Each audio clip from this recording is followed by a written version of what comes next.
great joy to see so many people. Thank you for coming. I'm Sylvia Foster, and I'm a member of the Social Justice Committee here at FUUSE, as well as a member of the Green Sanctuary Project. So welcome to the first Unitarian Universalist Society of Exeter's Social Justice Forum. The service is being held today is reclaiming our inherent worth and dignity, and it is our intent here too, to affirm the dignity of our fellow human beings and all creatures of the earth by reporting on ways that together we are seeking justice. Our opening words are excerpted from Laura Wallace's poem, Determined Seed. This sacred space holds our weariness. It holds our worry for the plight of the world. Today we bring determined seeds and soul into the light. Today, even as we fear and are angry and are grieving for the world, we are ready to hear together and hope together. First, I'll take a moment to just outline our program before we begin. Our focus is this year's FUUSE social justice advocacy work and the progress that we've made. Our Minister Emeritus, Neal Ferris, will speak about our social justice work in the past years at FUUSE, and then I'll do the final in the last decade or so. Our panel of advocates will speak on income inequality, Doug Flockhart. On gun violence, Ginny, Berrien. On our healthcare system, Mark Patnaude. On the death penalty, Heffron. And on threats to our natural world, Friedrichs. Each of our panelists will tell us why they're involved and what we can hope to accomplish together to create more progress. In our planning meetings, we themed this gathering, what does it mean to be a citizen and a UU? And so, as a Social Justice Committee, we welcome you to an interactive forum. We want your questions, we want your responses from the sermon this morning.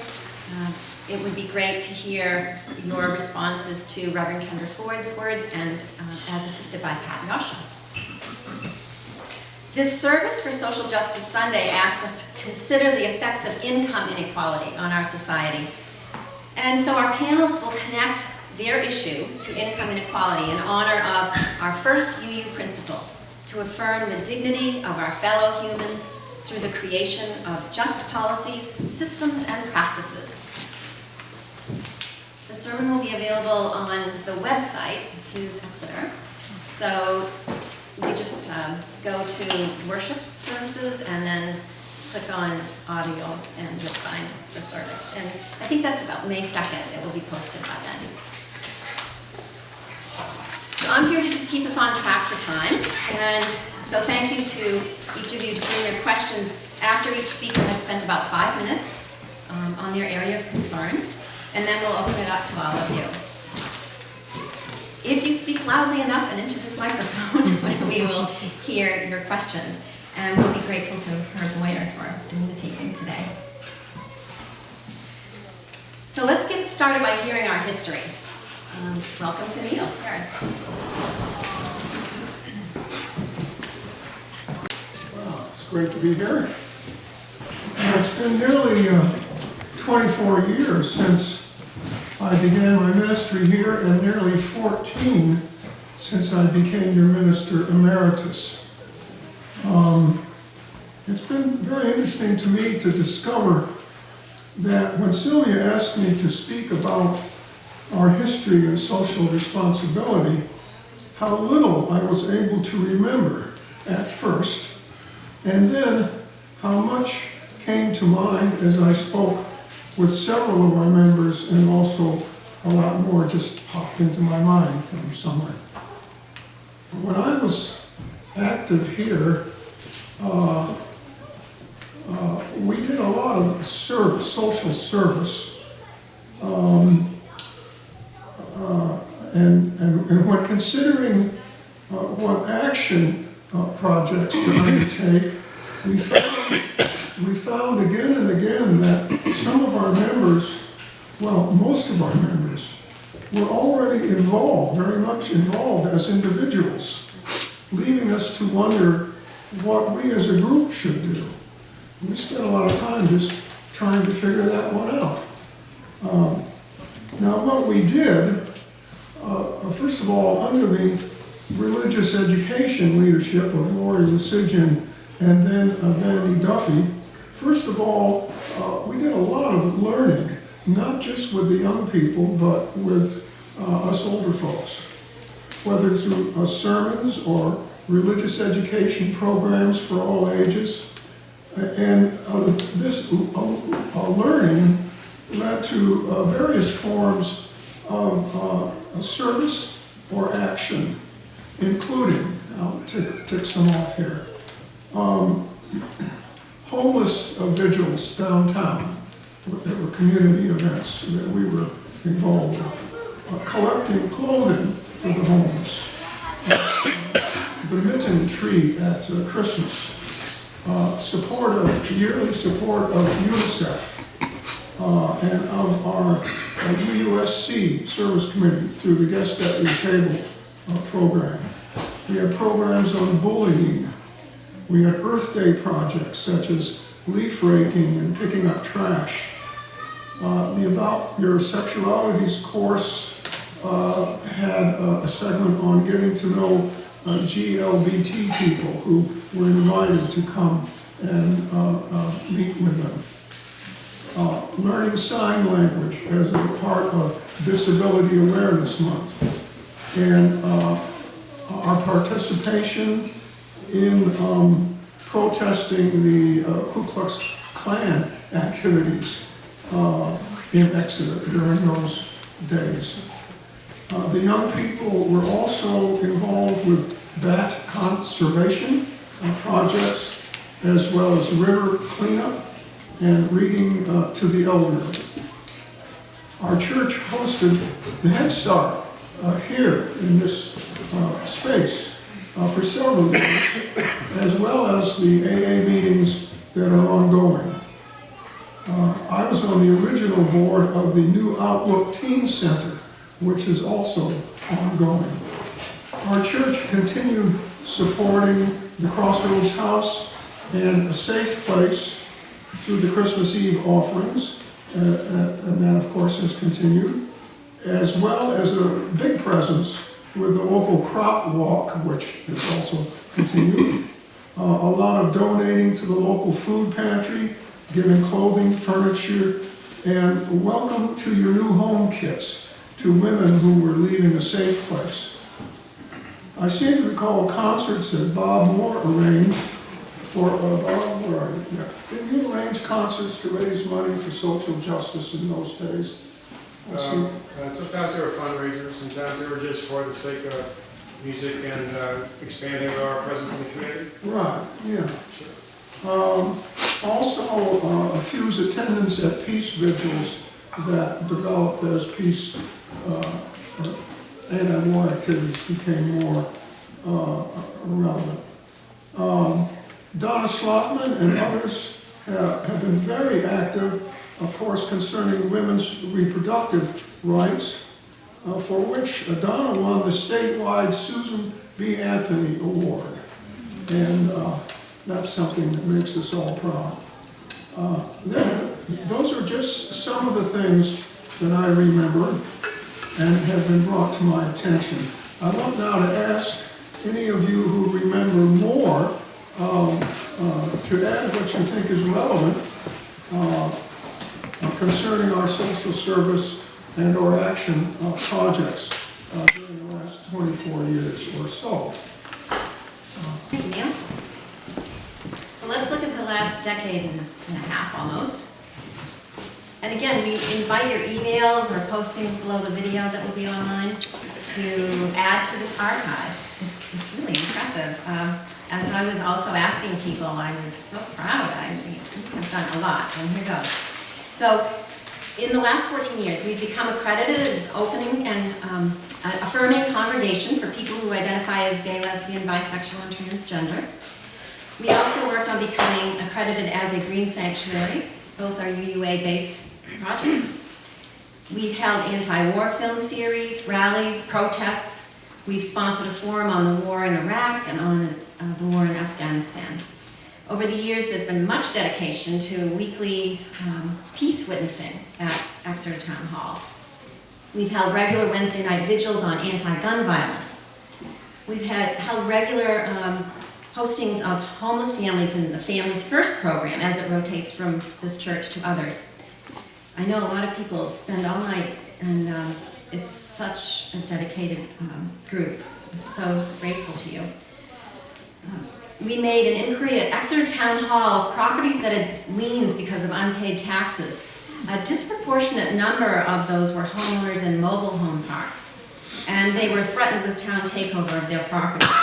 So the Social Justice Committee explored the town's responses to this and wrote different options to be given to these taxpayers in difficult economic times. And an article was written for the newsletter on the same, that what you can do to prevent the loss of your property. Of course, Neal mentioned the St. Vincent de Paul's food pantry ongoing. Our RE program grew raised beds vegetables in our FUUSE backyard and harvested them to donate to that pantry. The children's holiday shopping tables proceeds go to both that pantry and the Seacoast Science Center. We are a Golden Sneaker Award winner in the crop walks. You can see that golden sneaker in the other room. We've presented 2 healthcare forums. We've held Occupy New Hampshire workshops, traveled across the state to where the rallies were held. Last year we presented a panel on socially responsible investment. Also, as a member of the We the People lecture and film series, Ginny Berrien being the hero there, we have spread the word on topics like how the money and media election complex is destroying America. We do hold it many giveaway Sundays. And since 2009, this is amazing, we've donated $80,000 to local causes. I see your jaws dropping. In addition, we've given 50 Thanksgiving baskets and 350 gifts to clients on Meals on Wheels. Last month, we held a book discussion on income inequality and wage theft, as well as sexism and racism in the restaurant industry, all too common. We hosted a Take Back the Tap program and education about the harm of bottled water. We have an ongoing Rethink, Recycle, Reuse program. Dixon Hummel is our one on that. She is on that. We presented a forum on the challenges of nitrogen and erosion in the Great Bay. We're collaborating with 350 New Hampshire to stop the Montreal to Portland pipeline. And since 2013, we've participated in Connect the Dots, which is the awareness program for violent storms and global warming. Some people don't believe. It's a great. We partnered with PEA on that. We have a Stop the XL pipeline discussion going on. We had climate disruption and investment. Again, a union panel down in Portsmouth did that. We're active in Exeter Transition Town programs to build awareness of alternate energy and additional ways to build our resilience in this community. FUUSE members have traveled many times to Concord in support of marriage equality, raising the minimum wage, and repealing the death penalty. I'd say we're a force. Again, I'm so proud that we have this long list, and I'm sure you found yourself in there somewhere. I see so many faces here who have been so involved. And of course, thank you to both our full-time ministers, Neal Ferris and Kendra Ford. They've helped us grow our social justice purpose as part of our covenant to one another, towards spiritual well-being, and to our growth as citizens and leaders. So thanks again for being part of our work. The opinions that we hold are not always popular, and when your work is not valued by the majority, it's some tough roads. I found myself that I couldn't have done a lot of the work that I do every day, just without my UU principles behind me. So I think perhaps many of you feel the same way about the democratic principles, what's working to build a stronger democracy here. in our towns. So let's hear what the panelists have to say. And our first topic is appropriately income inequality. Doug Flockhart. I have some preliminary remarks. In order to see my notes, I have to have my reading glasses on. So some of you in the back are sort of blurry to me. And I've prepared my presentation in 3 parts. The first part will be anecdotal evidence based on 4 generations of my family and what has happened to them in terms of income equality and opportunity.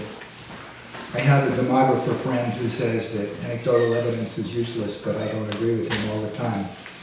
Hopefully you can draw parallels with your own family, and I urge you to look through several generations as I did. The second part of my presentation deals with how did we get here? And the third part, which we probably won't have time for, what do we do about it? You may have to hold that off to the question and answer session.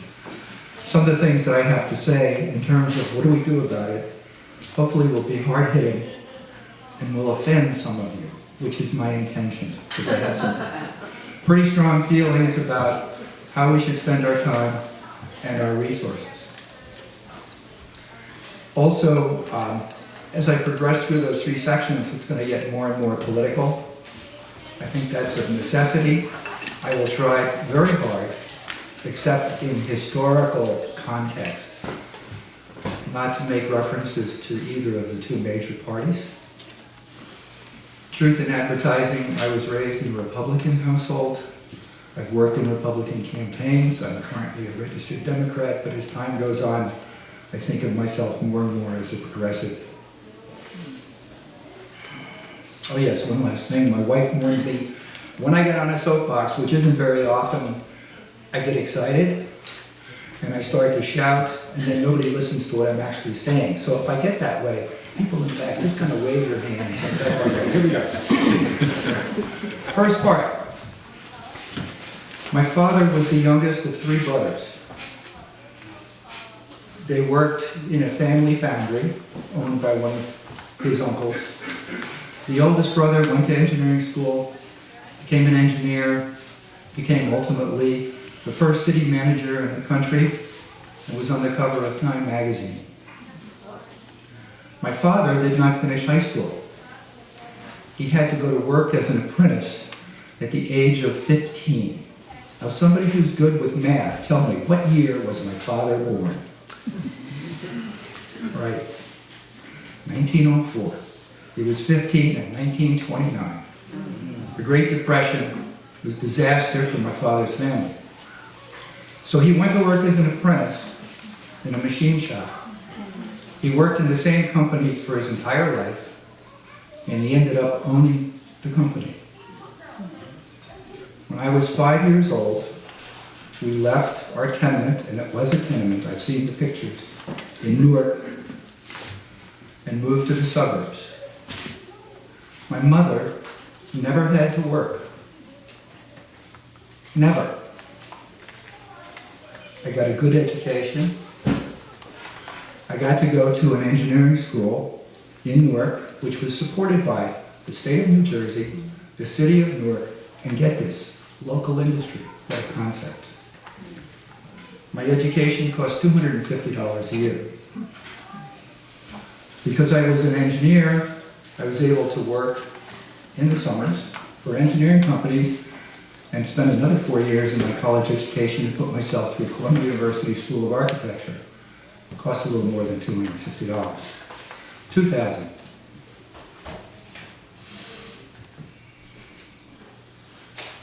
Now let's look at my kids. Eileen and I together have 5 children. 4 of them are either married or have partners. One of our daughters has 4 kids. She works 60 hours a week. As a manager of a store, she gets paid salary for nominal wage. Her partner has to work 2 jobs. They had 4 kids. Nobody takes care of the kids. Another daughter has 2 kids. She and her husband both work part-time so that somebody's available when the grandparents are, and I'll come to that later, to take care of the kids because they can't afford childcare. Those are just some examples. To save time, I'll skip to the youngest generation. I now have 8 grandchildren. None of their parents can afford to send them to college. And 3 of our kids have college educations, one at magna cum laude. So it's being called on the grandparents to help out. I've established 529 plans for all of my 7 of my 8 grandchildren. I have to do 1 this year. I had hoped that those 529 plans would at least pay for the first year of college. Well, the oldest grandchild is now 19, and we'll be meeting with him tomorrow to figure out what to do about the fact that the 529 plan won't even cover the first semester. Wow. Not only are grandparents in this country today being called on more and more for financial support, they're being called on more and more for family support because the parents are working. We do babysitting. We're part of the child care system. How did this happen? My mother didn't have to work. My father ended up owning the company. My college only cost $250 a year. One of the first things that transpired to help make things better was way back, even before my father's time, Teddy Roosevelt and the Trust Busters. Poor old J.P. Morgan couldn't buy television time because there wasn't any television, but now there is. FDR, because of the Great Depression and his leanings, gave us the New Deal, and it was a New Deal. But even more than that, what I personally experienced in the late 40s and the 50s and benefited from were the Eisenhower years. Yeah, he was a Republican.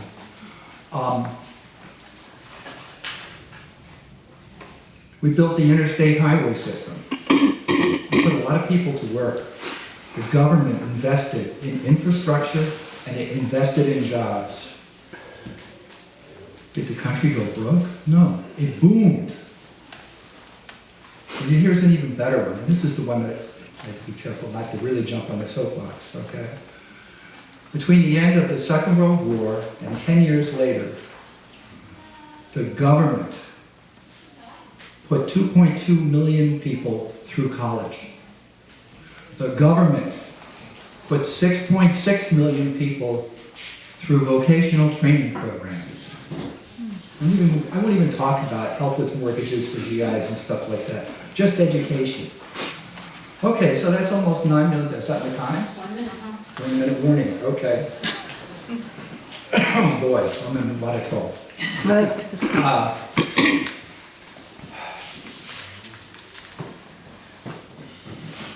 That's 9 million people that the government paid the education. Sounds like a lot, but not in today's age. But you have to remember, the average population of the country was 150 million, not 300 million, and we put 7% of our population to school, and we paid for it. What was the result? Did we go broke? No. We had a well-educated workforce, which made things boom even more. I only got through the first part. Okay. It was a good part, though. That's right.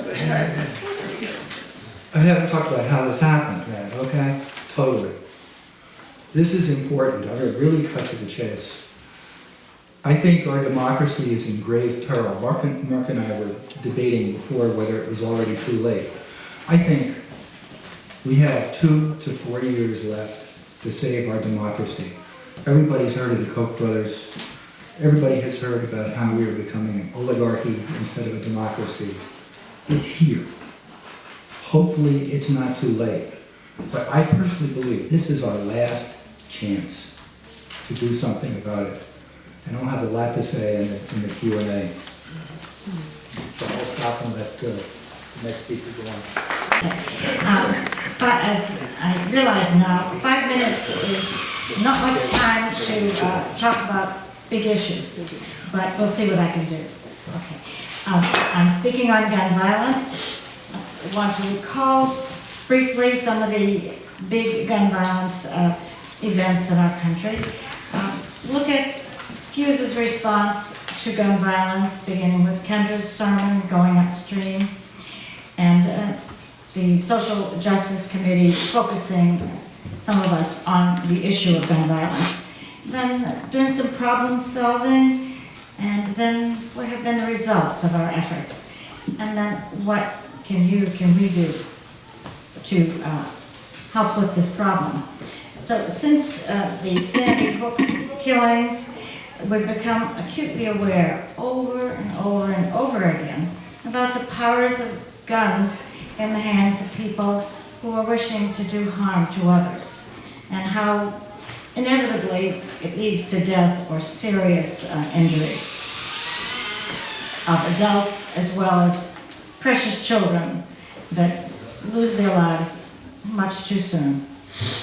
So right after the Newtown event, Kendra gave a sermon going upstream, looking at some of the reasons why we may be having such horrible violence perpetrated often by guns, and to look at some of the causes of why we as human beings do this to each other. And some of them were for psychological reasons. Feelings of isolation, distorted thinking, lack of connectedness to each other, unrestrained anger, fear. And then also the presence and acceptance of deadly weapons in our society. We do have the Second Amendment, which is interpreted many ways, but it allows us to possess guns. However, with all of the killings that we're all so well aware of, just in Chicago last week, where about 30 people were injured, 8 of them children, some of them were killed. Every day there's something. I have on the bulletin boards there some of the counting all the different gun violence mass killings we've had since Sandy Hook. So in our busy society, we become almost numb to these events. When they happen often enough, we just say, well, what can one do? But thinking of Kendra's sermon today, we think of the 1 drop, 2 drops, and then many drops, turning the wheels of the mill, taking the small steps that eventually help us to change as a society, such as we saw during the 60s, civil rights, women's rights, you name it. We just have to look at it. There is a statistic about 10,000 American children being hospitalized or killed through gun use each year. That's a lot. I mean, we can supposedly take care of ourselves as adults, but children depend on us. So after the sermon, at Kendra's sermon, there was a going upstream group started here to look at some of those causes of violence in our society. And then those of us in the Social Justice Committee, we had a subcommittee with JB and Marion Stanton, Pat Yasha and Malcolm and myself. And we tried to look at some of the reasons why we have gun violence, look at laws, and determine what we could do, look at legislative efforts, what we can do as a group. And so we looked at the Brady campaign, the Law Center to Prevent Gun Violence, the Mayors Against Illegal Guns, and Moms Demand Action. These are national groups. And then here in New Hampshire, we have the Newcastle Promise, which started right after Newtown, and then also a project for safer communities in New Hampshire, and I joined that organization. I'm also a member of Moms Demand Action. And then last year, Marion Stanton, over there, spearheaded to have vigils in front of our old town hall to show our support for legislation to reduce gun violence and to educate people that passed by in their cars during rush hour. There on Wednesdays from 5 to 6. And she did that through the summer, gathering people together. And then in October, she and Malcolm organized the members of FUUSE to come every week to give testimony to the issue. And we had from 30 to 50 people every week, and from FUUSE as well as from the community. Students from PEA came, and it really was good. And we've started up again. Last week, 4 of us met in front of the town hall, and we've started our Wednesday evening vigils. And please join us if you can. So let's see what else. Then getting back into the present, in 2013, the Newcastle, New Hampshire Promise persuaded Eileen Ahern, a representative here in New Hampshire, to write legislation on background checks for all gun purchases. And this really became a big effort. Oh, it's time already, okay. So it made it, the law was passed before the legislature, but then amendments were added that prevented the law from being passed. So at this point, we don't have any law that strengthens background checks. However, Representative Ahern is going to be reintroducing this again in this legislative session. So that's something good. Our stay on the ground laws were not repealed. However, one good thing was that we are not allowed to carry, as they say, carry in quotation marks, guns into the State House except for certain circumstances, I think. Yeah. I'm not aware of the exceptions. Okay, well, I just wanted to cover myself. So, we want to continue our efforts to keep the momentum going. We don't want to become so numb that we say, what can we do? As Kendra says, we can do something. We can do small steps. Show up at the town hall. Write to your legislature. Gave people cards to fill out, which will, if you fill them out and return them to me, you will get communications on gun legislation issues that you may agree with, may not, but at least you'll become educated and perhaps enthusiastic to do something to promote gun safety through legislation. So how about becoming a gun sense voter? And if you want to, I have little stickers you can put on yourself, and I have those cards. And the last thing I want to say is just to quote something from our president right after Sandy Hook. If there's even one step we can take to save another child, or another parent, or another town from the grief that's visited Tucson, Aurora, Oak Creek, Newtown, Fort Hood, and communities from Columbine to Blacksburg. Before that, then surely we have an obligation to try. Think about that. Please try this important issue. Thank you.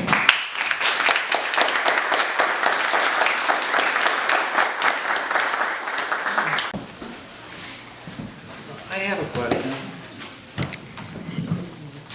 Why do people like cars? Why do people like guns? Yes, well, that's not an issue. We have many reasons. For protection, perhaps. Does anyone else have an answer to that question? Yes. Yes. Just a minute, wait a minute. Yes, the sir. most obvious reason for recreation. And what is that? Sport. For sport. Okay, for recreation. Very good, yes. I just watched a program last night. Yes. Fritz Weatherby Yes. went to the gun factory. I'm not just sure what time it was in, I called it later. Started. and it seems like it's a sort of inward thing that you'd like to, you know, I used to say that it was an extension of a penis, which is pretty broad.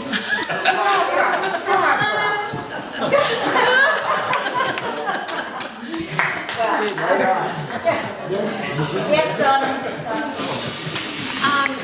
I applaud you for working on this issue. I think it is a distraction to try to unravel why we like guns.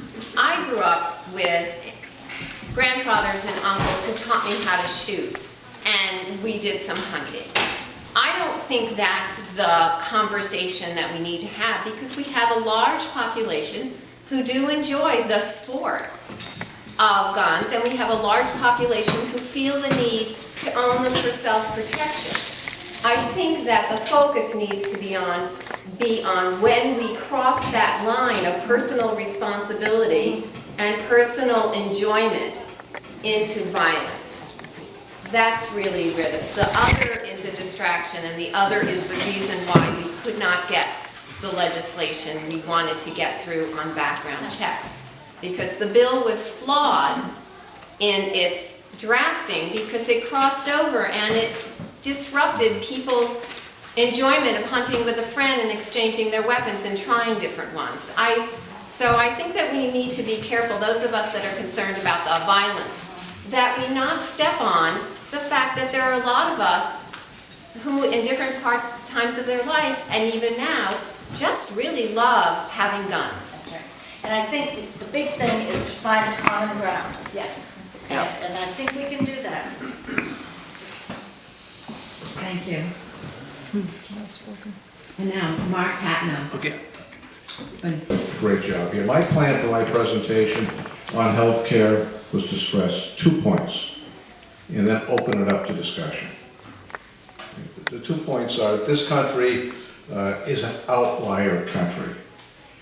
We are different from every other major country out there.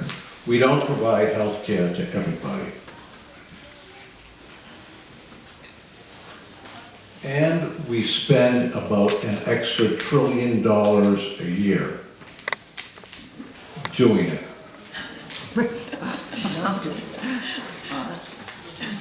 And our healthcare outcomes are really poor. I have a lot of statistics here that I could show you, but it's a really good deal out there if you're a specialist or a hospital, a pharmaceutical maker, or a medical device maker, or an insurance company. This is a very extractive situation here.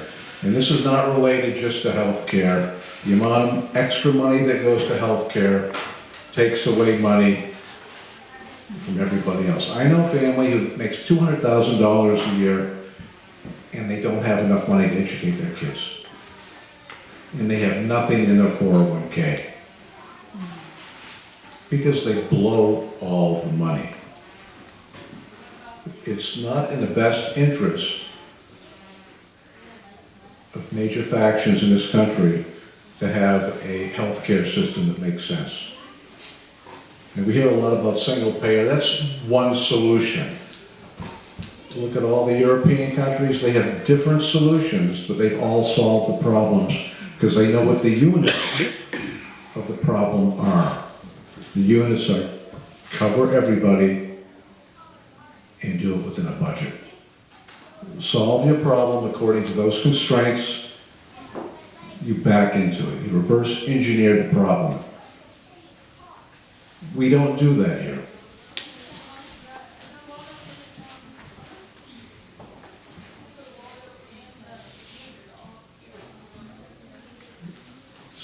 There's been a lot of scholarship on this issue. There's been a lot of scholarship on why nations fail.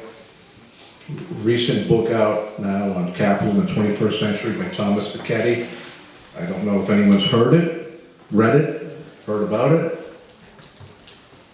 But what Thomas pretty much says is that the growth of capital exceeds the rate of the growth of gross domestic product. So that means that if you're wealthy, it's inevitable that you're going to get wealthier, a lot wealthier. And when Paul Krugman spoke to Bill Moyers on this subject a couple of weeks ago, he said, I'm not talking about the family that makes a couple $100,000 a year and has $1 million in assets. That's not a lot of money. When I was in grad school studying economics, we realized that you don't work your way up the ladder compared with capital, compared to capital. You've got a couple of kids and one goes to school and is successful and makes $100,000 a year, you go, oh, he's doing pretty good. If you have another kid who doesn't do so well and he makes $25,000 a year, you say, well, he's not doing too well. You compare each of those with where the real money is today, and neither of them are doing very well. So we ask the wrong questions, and we don't solve the problem. Credit Suisse, bankers, right? They do a lot of work on wealth. They study the countries around the world. Median is the best measure for almost everything rather than average. We know why, I guess. Any questions? Okay, so which country has the highest median wealth? Switzerland. Excuse me? Switzerland? Switzerland is right up there. The highest is Australia. They're $220,000 per adult.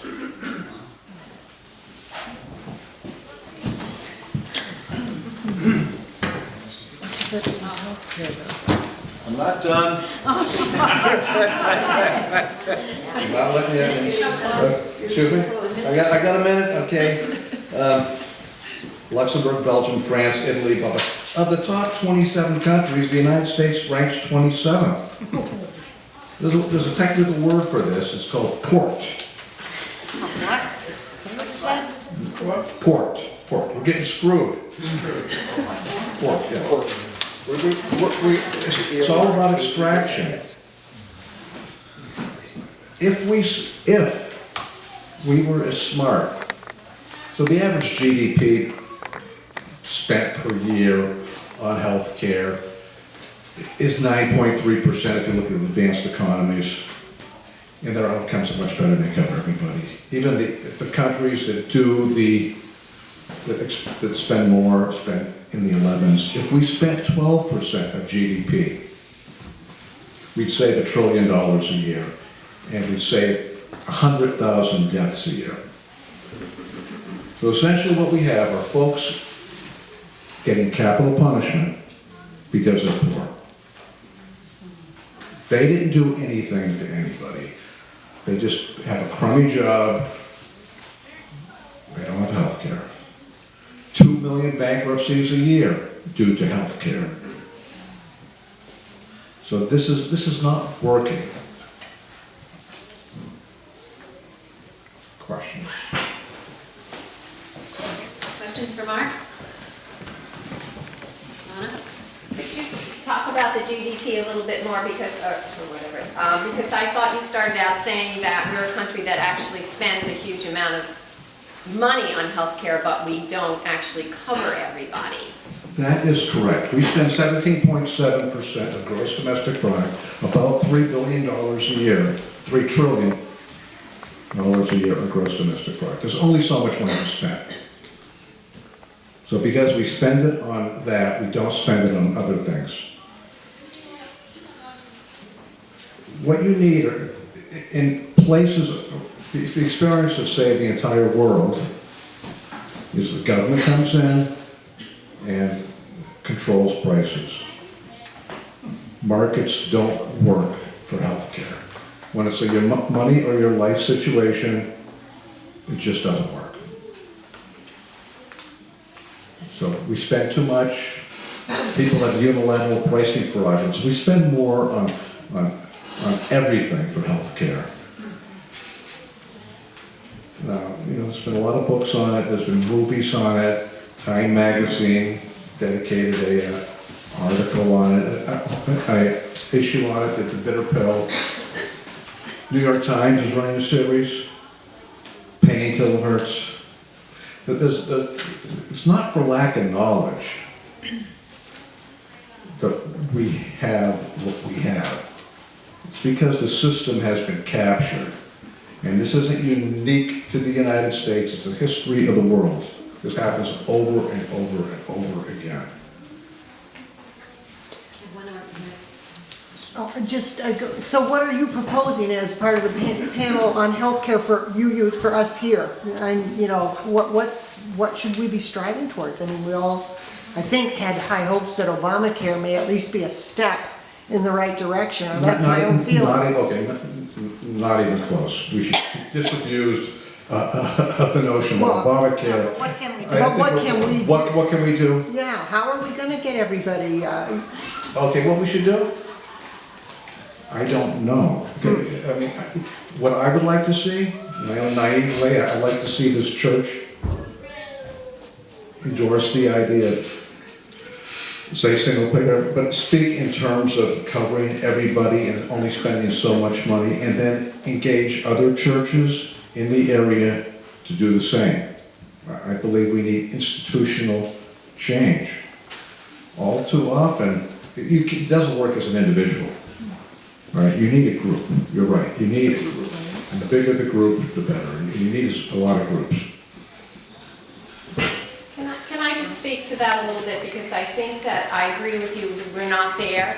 I think Obamacare was a step in the right direction. I think expansion of Medicaid was a huge step in the right direction in terms of covering people that would not be able to afford and be eligible for Medicaid. That's a government program, so that's a step in the right direction in terms of using our tax dollars to provide health care. But I think under Obamacare, I went to my hairdresser a couple of weeks ago, and she was thrilled, as somebody who runs her own business, doesn't have another source of income.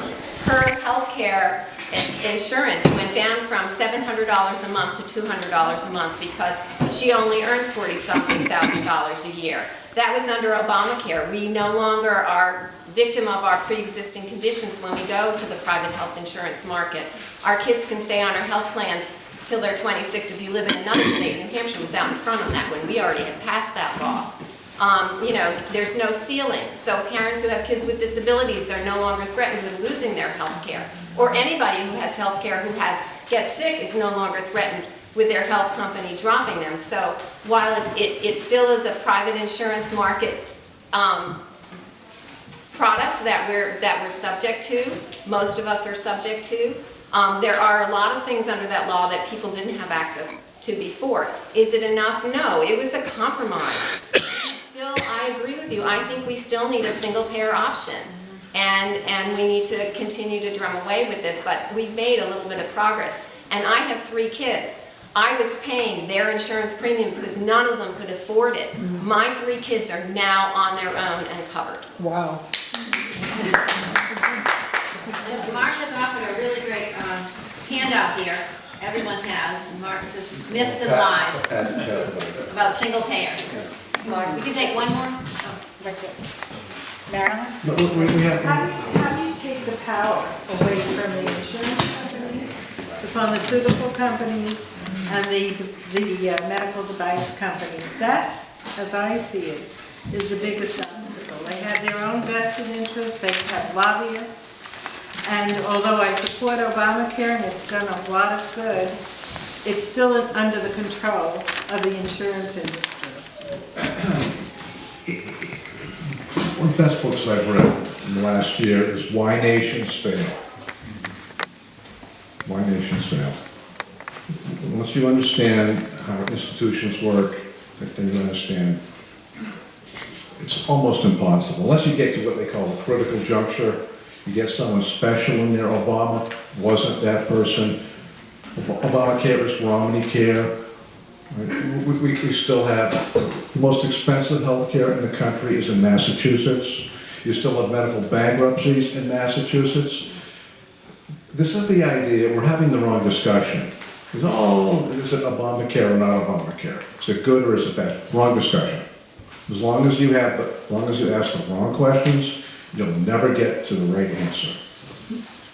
So we should be asking other questions. You know, does the GOP, you know, either way, the insurance companies win-win-win. Their stocks have gone up 50%.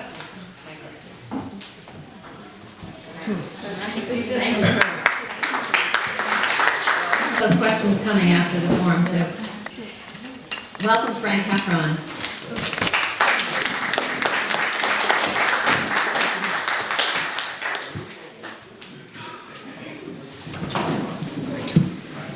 Okay, does that work? Okay. I was going to talk about two things, my own involvement in the capital punishment issue and then what's going on in New Hampshire. And I'm going to basically skip over my own involvement. Feel free to ask me anytime.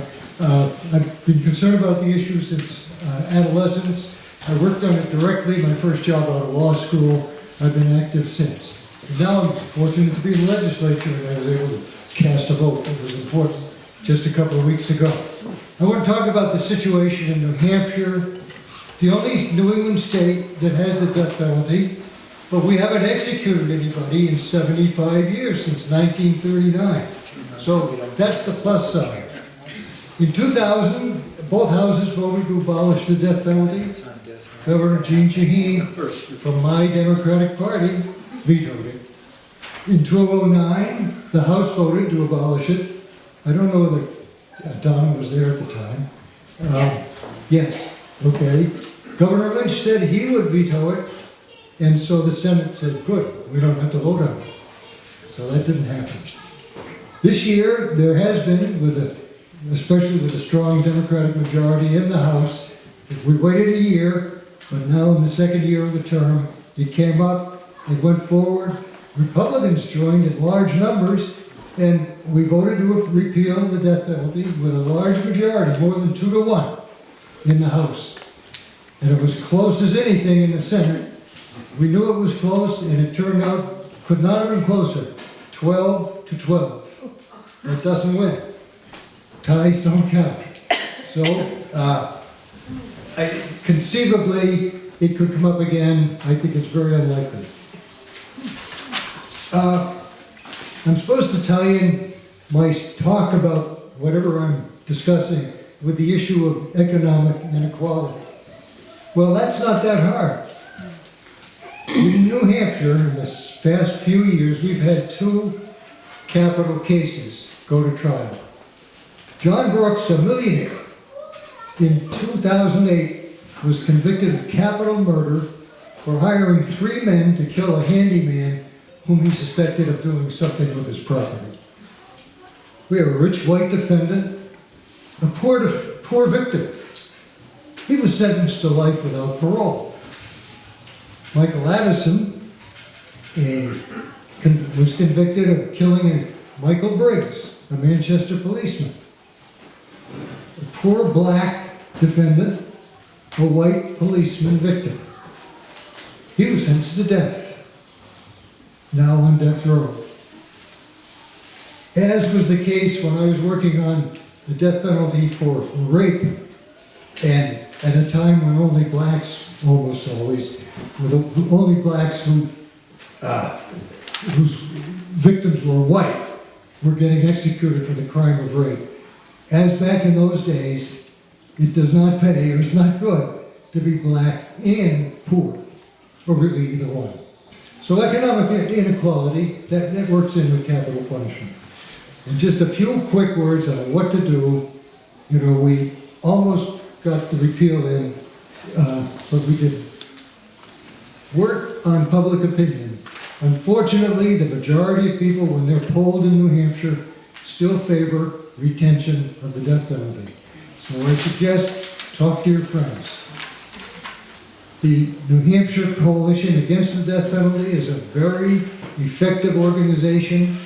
They put in tremendous effort on the recent campaign to repeal it. And you can join that and help out there. And then one more, closer to home, we have a man on death row. And I think that because he's on death row, that's one reason some of the senators didn't want to vote for this bill, even though that bill excluded him. And the best thing we could do, I think, to clear the way for future years, is to get that man off death row. After the election, not before, but after this election, put some pressure on our governor, right, who lives right down the street. We need that man to be commuted. Have nobody on death row, we have a clean slate, we'll try again. That's my recommendation. Thank you.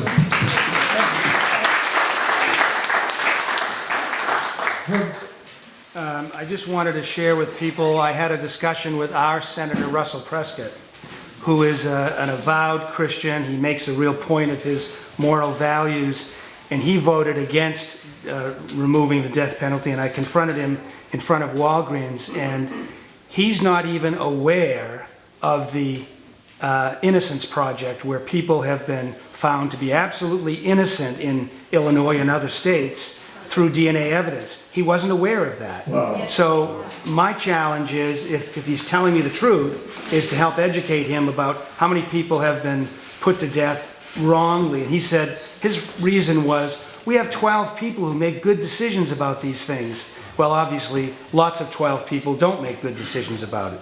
Just wanted people to know this. Very good. He's aware.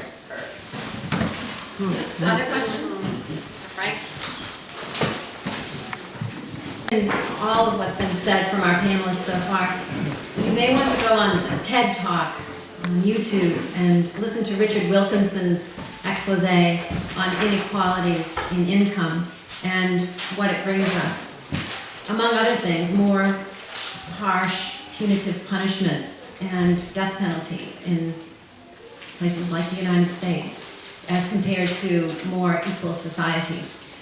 He lists out more homicides, more mental illness, and basically less social mobility in general. So more unequal societies have brought all these things upon us. So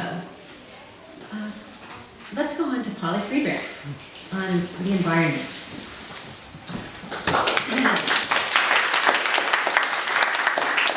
In the interest of time, I'm not going to read the notes that I have from Stephanie Marshall.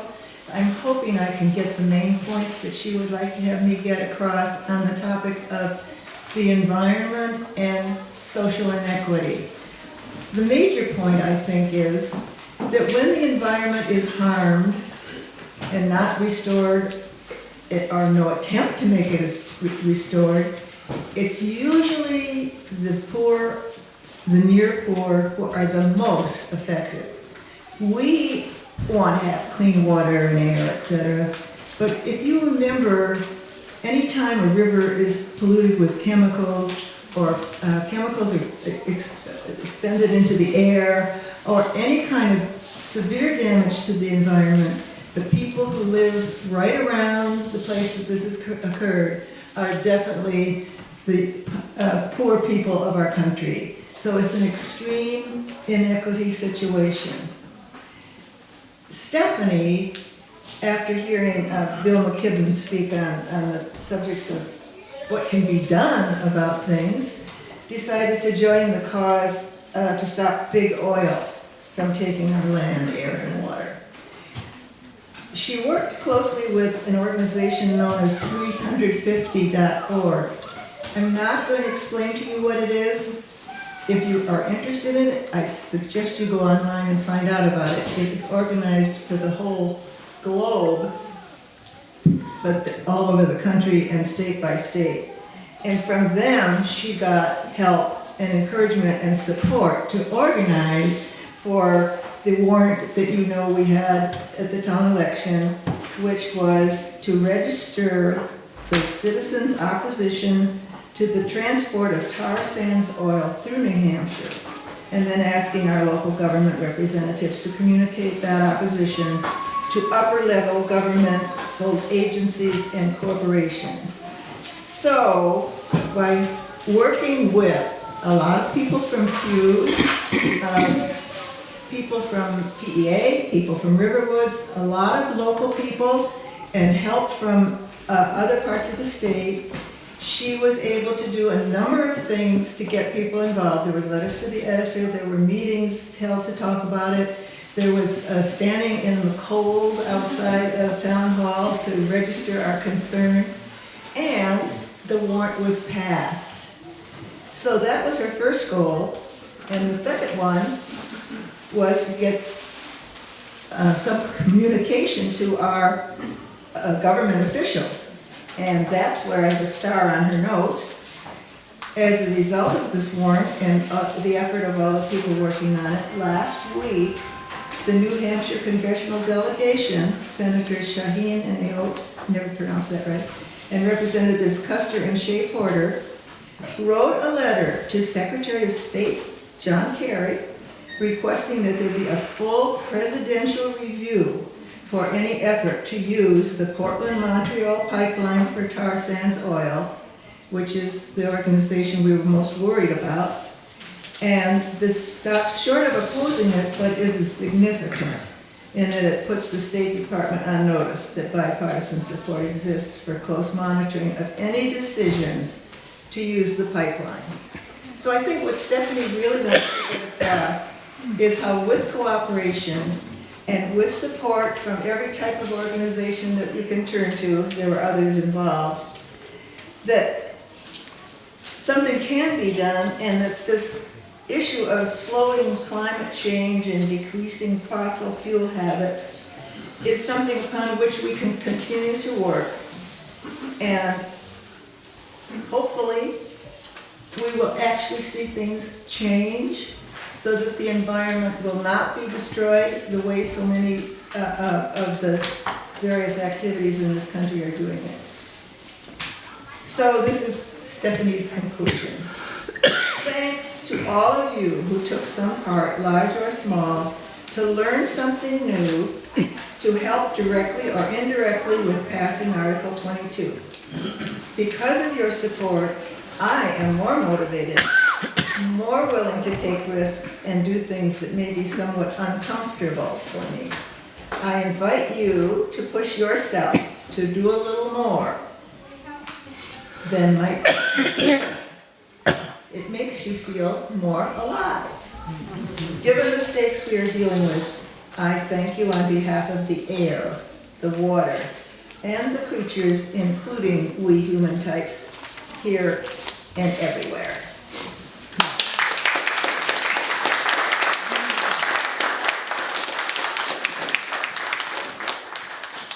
Questions for Polly?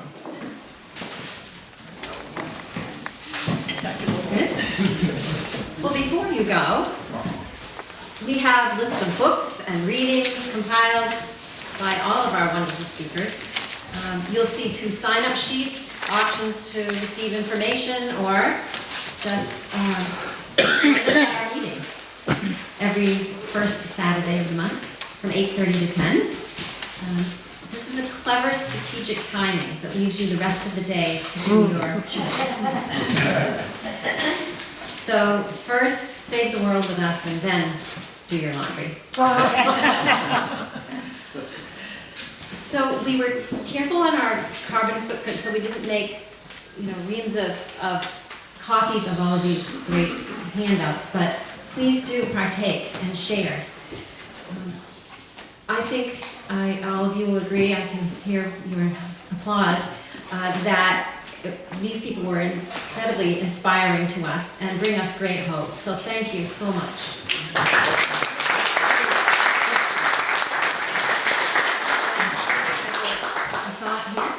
Please, anyone that has one of these cards, would you return them to me, either filled in or not filled in, or take them home and fill them in. Thank you very much, and I have more if you need them. We have one question over here. Just a quick question, with the handouts, could PDFs of those handouts be available on the website? Yes, we will post PDFs on our website, FUUSE. And so we send you off with the goal to broaden the sphere, and as citizens and as you use. If today we strengthen your convictions, then we have done well. So let's give us one more applause. Yeah, thank you.